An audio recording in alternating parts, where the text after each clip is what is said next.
ধেমাজিৰ চকুলোখ্যাত জীয়াঢল নদীয়ে সলনি কৰিছে সুঁতি আৰু সুঁতি সলনি কৰাত এতিয়া আৰম্ভ হৈছে জীয়াঢল নদীৰ ব্যাপক খহনীয়া। উত্তৰ বৰদলনিৰ কমলপুৰ, কেঁচাকাঠনি, ধৰ্মপুৰকে ধৰি কেইবাখনো গাঁৱলৈ এতিয়া তীব্ৰ ভাবুকি আহিছে। তথাপিও নিৰ্বিকাৰ জলসম্পদ বিভাগৰ বিষয়া কৰ্মচাৰী।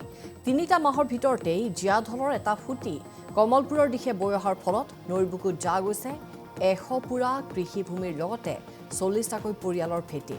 ইফালে শনিবাৰেও নৈৰ বুকুত যা যায় অনিমা হাজৰিকা নামৰ মহিলাগৰাকীৰ বাসগৃহ।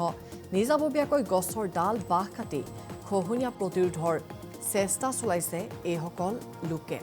জলসম্পদ বিভাগ, স্থানীয় বিধায়ক তথা মন্ত্ৰী ডাঃ ৰণোজ পেগুৱে নিৰ্দেশ দিয়াৰ পাছতো তাৎক্ষণিকভাৱে খহনীয়া প্ৰতিৰোধ কৰাৰ ক্ষেত্ৰত কোনো পদক্ষেপ লোৱা নাই বিভাগে, যাৰ বাবে খহনীয়া প্ৰতিৰোধৰ বাবে নিজেই হাতে কামে লাগিছে বানাক্ৰান্ত ৰাইজ।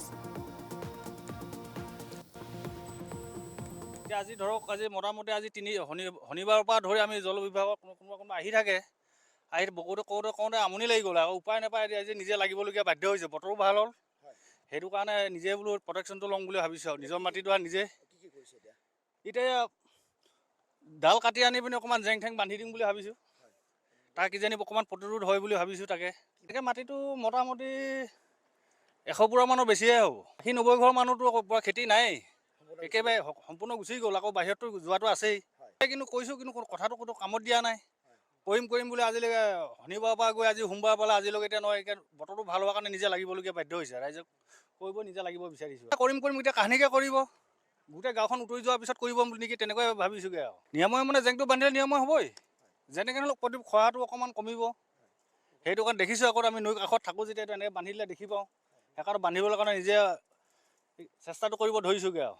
জলসম্পদ বিভাগ মানে আজি ৩ দিনৰ আগতে কৈছিলে যে ৱাটাৰ ৰিচৰ্চ আহিব, কামখিনি কৰিব তেখেতলোকে। কিন্তু আজিলৈকে যোৱাটো শনিবাৰৰ পৰা আমি ৰাতিপুৱা ভাগৰ পৰা আমি কমপ্লেইন কৰি আছোঁ যে আপোনালোকে পটককৈ আমাক দিয়া ব্যৱস্থাটো কৰক, প্ৰটেকশ্যনটো ৰাইজৰ কাৰণে। কিন্তু এতিয়ালৈকে দিয়া নাই। কিন্তু আহিছে যদিও হয়তো চাগে সেইটো ক'ৰবাত আছে, আমি এতিয়ালৈকে দেখা নাই। ইমান মানুহৰ মাজত কোনজন ৱাটাৰ ৰিচৰ্চৰ মানুহ আমি একো ধৰিব পৰা নাই।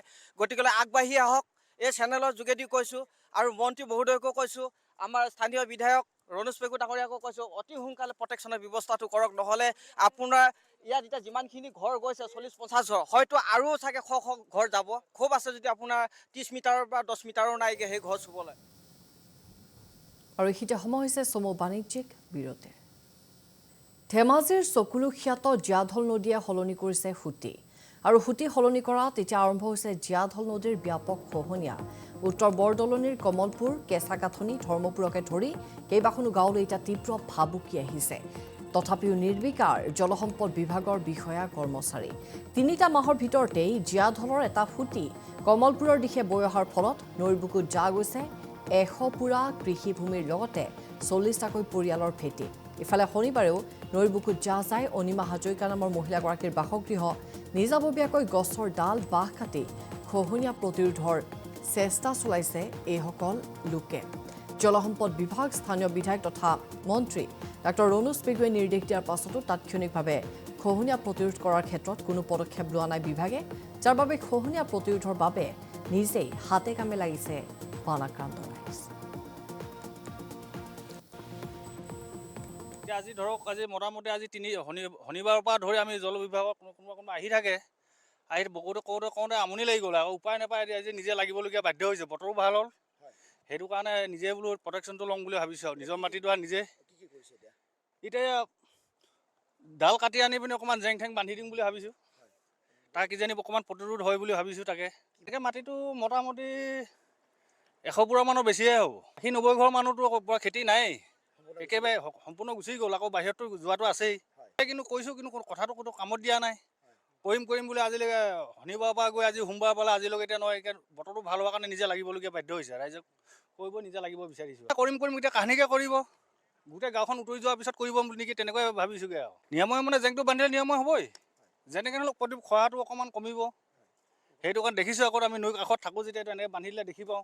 সেইকাৰণে বান্ধিবলৈ কাৰণে নিজে চেষ্টাটো কৰিব ধৰিছোঁগৈ আৰু।